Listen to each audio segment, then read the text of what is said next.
Hi friends, happy Tuesday. Hope your Tuesday's going well. As mentioned in Church on Sunday, I want to focus on Richard Allen, a prominent Black preacher in the Methodist Church in our history, and yet a sad story, really. How we as white Methodists discriminated against him and his followers. Richard Allen was born on February 14th, Valentine's Day, 1760, to slave parents in Philadelphia, Pennsylvania. He was then sold to, his whole family sold to farmers in Delaware. And when he was 17, he became Methodist, and the church saw his gift in preaching and leadership. And at 22, they gave him permission to preach. Turns out that he was so good and the word got around that he preached at the first general conference that was held in America in Baltimore. At 1786, he bought his freedom and went to Philadelphia to live. Joined the St. George's Methodist Church. And I mentioned that church last week.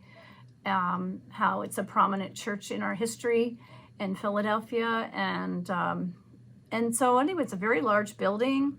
It's the longest continuous. It's the only continuous whatever. It's been there a long time, and they've had worship for a long, long time.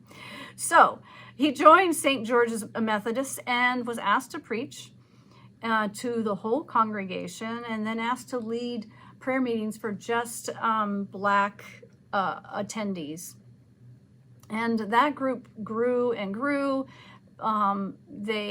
His people came to his Bible study prayer group came on Sunday mornings, and that made the progressive white attendees uncomfortable.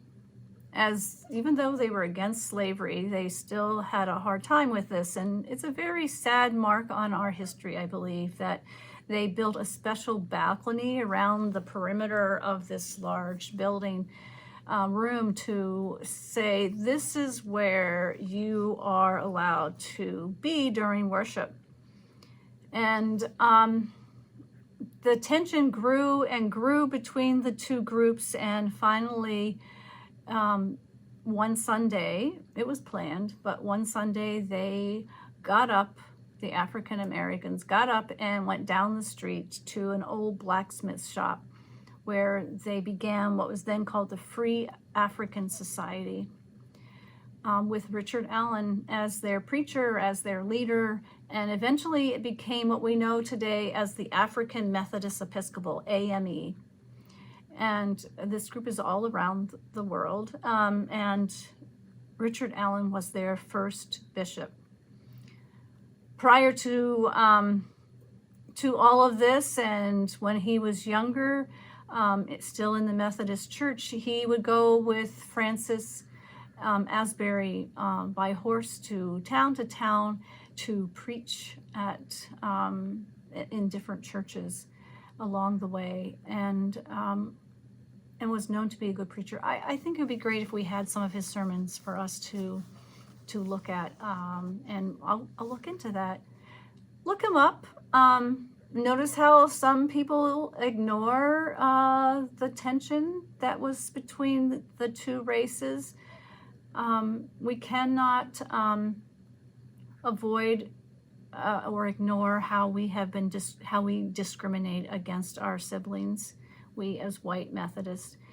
I do want you to know that the two denominations have come together, reconciling. A special reconciling service was held, and the pastors now are supported their pension through the West Path, which, as a pastor that I work through West Path as well. So we're working together. May God continue to show us how we are all beloved children of God, and that we all need to be valued. Amen.